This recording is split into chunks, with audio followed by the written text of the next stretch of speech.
یہ وہ وقت تھا جب کہ ایک پینشن لینے والا جب بجلی کا بل ادا کر دیتا تھا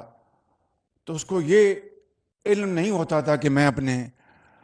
غریب بیمار بچے کی دوا کہاں سے لے کے آؤں گا۔ یہ وہ وقت تھا جب پاکستان کے چاروں صوبوں میں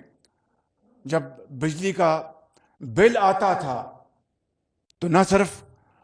اس کے گھر میں غصے کی لہر دوڑتی تھی بلکہ وہاں پر ایک بیچارگی کا عالم ہوتا تھا، افسردگی کا عالم ہوتا تھا۔ یہ وہ وقت تھا جب دکاندار ہاتھ پر ہاتھ دھر کے بیٹھے رہتے تھے کہ کوئی گاہک دکان کی طرف آتا نہیں تھا، اور یہ وہ وقت تھا جب سرمایہ کار صنعت کار اپنے کاروبار صنعتوں کو بند کرنے پر مجبور تھے کہ وہ اتنی مہنگی بجلی کے بعد مصنوعات کہاں سے بیچیں گے، اور اس طرح ان کی صنعتوں سے، ان کی چمنیوں سے دھواں نکلنا بند ہو گیا اور لاکھوں لوگ بے روزگار ہوئے۔ تو یہ ہے وہ ایک انتہائی سخت مشکلات کا سامنا اس قوم نے کیا ہے، اور یہ احساس ہمیں ہر وقت ہونا چاہیے کہ ہمیں عام آدمی کی ان عظیم قربانیوں کو کبھی نہیں بھولنا چاہیے۔ میں سمجھتا ہوں کہ آج جب میں ایک ادنا سا شخص مگر قوم کے لیے ایک عید کا تحفہ پیش کرنے جا رہا ہوں تو آج اس ریلیف کے حوالے سے میں ایک مرتبہ پھر پوری قوم کا شکریہ ادا کرتے ہوئے یہ کہنا چاہوں گا کہ اب ہمیں ان مسائل کو جنہوں نے پاکستان کے اندر 77 سال میں غربت کی طرف اس قوم کو دھکیلا، ان مسائل کو اگر ہم نے اب جڑ سے کاٹ کر نہ پھینکا تو میں آپ کو بلا خوف تردید یہ کہہ سکتا ہوں کہ پھر یہ سہولت اور آئندہ آنے والے مہینوں میں اور ریلیف وہ بے معنی ہو جائے گا کہ جب تک کہ ہم اس کینسر کو جڑ سے نہیں کاٹیں گے through surgical operation, antibiotic سے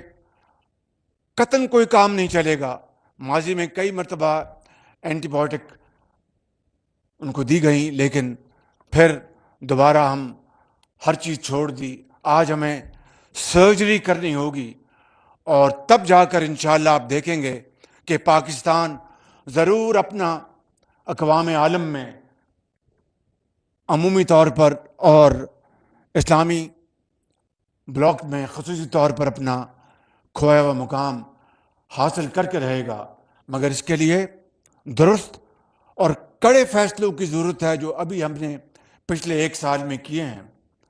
اور ہمیں منزل کی طرف اب ہم قدم تیزی سے آگے بڑھا رہے ہیں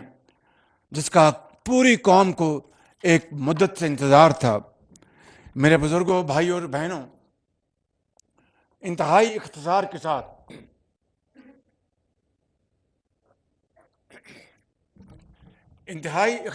ساتھ میرا وہ کپ لے آنا، یہ کہنا چاہتا ہوں کہ میرے قائد محمد نواز شریف نے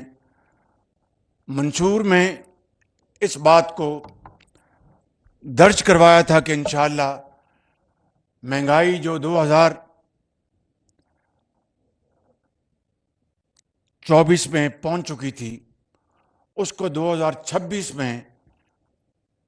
سنگل ڈیجٹ میں لے آئیں گے، لیکن اس اللہ تعالیٰ کے بے پایاں فضل و کرم ہے کہ آج ابھی ہم 2025 میں ہیں تو مہنگائی سنگل ڈیجٹ میں آ چکی ہے۔ سنگل ڈیجٹ کا مطلب 9.5% بھی ہو سکتا ہے، 9% بھی ہو سکتا ہے، لیکن یہ مہنگائی آج الحمدللہ 1.5% تک آ چکی ہے، 38% سے۔ یہ اس مالک کا کرم ہے اور پوری قوم کی دعائیں، قربانیاں اور محنت اور اصرار کا نتیجہ ہے، اور یقیناً وفاقی حکومت اور صوبوں کی مشترکہ کاوشوں کا نتیجہ ہے۔ اسی طریقے سے آپ کے صرف ذہن میں رہنا چاہیے کہ پچھلے 1 سال میں پٹرول کی قیمتیں، جن میں یقیناً میرا اور آپ کا کوئی خاص عمل دخل نہیں ہے، کیونکہ عالمی منڈیوں میں ان کی قیمتوں کا انحصار زیادہ ہے، بہر کیف پچھلے 1 سال میں پٹرول کی قیمتیں، ان میں 38 روپے کمی آئی فی لیٹر، اور بتانا یہ مقصود ہے کہ پوری اس خطے میں پٹرول کی قیمتیں آج بھی پاکستان میں سب سے کم ہیں۔ اور اسی طریقے سے آپ کو اچھی طرح علم ہے کہ کاروباری حضرات میرے محترم یہاں بیٹھے ہیں، اور بڑے بڑے نامی گرامی الحمدللہ صنعت کار بیٹھے ہیں۔ 22.5% جو شرح سود تھی، پالیسی ریٹ، وہ آج 12% پہ آ چکا ہے، اور یقیناً ان کے کاروبار میں جان پیدا ہوئی ہے۔ اسی طریقے سے ہم نے وفاقی کابینہ سے آسان کاروبار act, as of business act, کابینہ نے اس کی منظوری دے دی ہے، اور اس کے اوپر ہم انشاءاللہ آگے اب تیزی سے بڑھیں گے۔ ان حوالوں سے اور بھی اشاریے ہیں، لیکن میں آپ کا وقت نہیں ضائع کروں گا، اصل مقصد کی طرف آنا چاہتا ہوں۔ نجکاری اور رائٹ سائزنگ یہ انہی درست اور کڑے فیصلوں کی ایک کڑی ہے کہ یہ وہ اب فیصلے ہمیں کرنے ہیں بڑی تیزی کے ساتھ، کہ جس کے بغیر پاکستان جو ایک آرگینک جو اس کی گروتھ ہونی چاہیے وہ نہیں ہوگی، اس لیے کہ آئی ایم ایف کے پروگرام کے ہوتے ہوئے آپ کو کوئی سبسڈی نہیں دی جا سکتی۔ اور میں سمجھتا ہوں کہ ان کاروبار میں، ان مدات میں وہاں پر خود نیچرل گروتھ ہونی چاہیے، وہاں پر سبسڈی کے ذریعے اس کاروبار کو چلانا، میں سمجھتا ہوں کہ اپنے آپ سے زیادتی کرنے کے مترادف ہے۔ اسی حوالے سے 800 ارب روپے سالانہ آپ کے ایس او ایز کے ہر سال ڈوب جاتے ہیں۔ اس غریب قوم کا خون پسینے کی کمائی ہر سال 800 ارب روپے، جب تک کہ اس کا مکمل طور پر خاتمہ نہیں ہوگا، اٹس لائک اے باٹم لیس پٹ، اس کا جب تک مکمل طور پر خاتمہ نہیں ہوگا، میں سمجھتا ہوں کہ ہم ترقی کی دوڑ میں آگے نہیں بڑھ سکتے۔ اس کے لیے باقاعدہ میکنزم بن چکا ہے، اور مجھے پوری امید ہے کہ پاکستان کے طول و عرض میں ہماری جتنی پولیٹیکل لیڈرشپ ہے، سیاسی زعماء، ہمارے ایکسپرٹس، ہمارے اداروں کے سربراہان، ہماری پارلیمنٹ، ہمیں اس کے اوپر ایک پیج پہ ہونا چاہیے کہ جب تک کہ ہم اس 800 ارب روپے کا بندوبست نہیں کر سکتے، جب تک یہ قومی خزانے میں نہیں آتا، میں سمجھتا ہوں کہ تمام کاوشیں ادھوری کی ادھوری رہ جائیں گی۔ اسی طریقے سے جہاں پر کاروبار کے لیے، صنعت کاری کے لیے، میں بہت جلد اپنے صنعت کار بھائیوں اور ایکسپورٹرز سے دوبارہ میٹنگز کا اور میں سلسلہ شروع کرنے والا ہوں، وہاں پر فیصلے کرنے ہیں ہم نے انشاءاللہ۔ ابھی میں آپ کو ایک مثال دیتا ہوں، ابھی روزوں کے درمیان یا شاید روزوں سے ذرا پہلے ایک میٹنگ کی اپنے ہمارے جو ایگری بزنس کے ایکسپرٹس ہیں، تو ان میں سے ایک صاحب نے مجھے کہا کہ وزیر اعظم، کئی سالوں سے ہم لکھ رہے ہیں کہ جناب یہ جعلی جو ہماری جو بیج کی کمپنیاں یہ اپنا بنی ہوئی ہیں ان کو ختم کریں، کبھی کسی نے سنا نہیں۔ آپ یقین کریں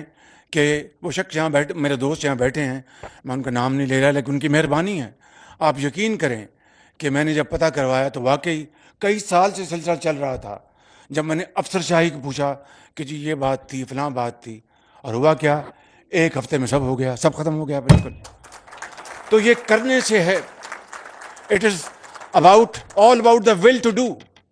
آپ یقین کریں، آپ بتائیے کہ یہ ہے وہ ہماری، اور افسر شاہی میں بعض بڑے باکمال لوگ ہیں، عظیم پاکستانی ہیں، جنہوں نے واقعی ہر دور میں معیشت کا آگے بڑھانے کے لیے، پاکستان کی گورننس کو ٹھیک کرنے کے لیے کلیدی کردار ادا کیا۔ لیکن ایسے بھی لوگوں کی کمی نہیں جو صرف فائل لے کے بیٹھتے ہیں اور صبح شام گپوں میں گزارتے ہیں۔ وہ وقت چلا گیا، اب ہمیں میں سمجھتا ہوں کہ ایک نئی صبح کی انتظار ہے اور نئی صبح سورج طلوع ہوا چاہتا ہے. میں سمجھتا ہوں کہ اس حکومت میں اب ایسے کسی فرد کا قطعاً کوئی یہاں پر گزارا نہیں جو کہ قوم کا وقت ضائع کرے، چاہے وہ میں کیوں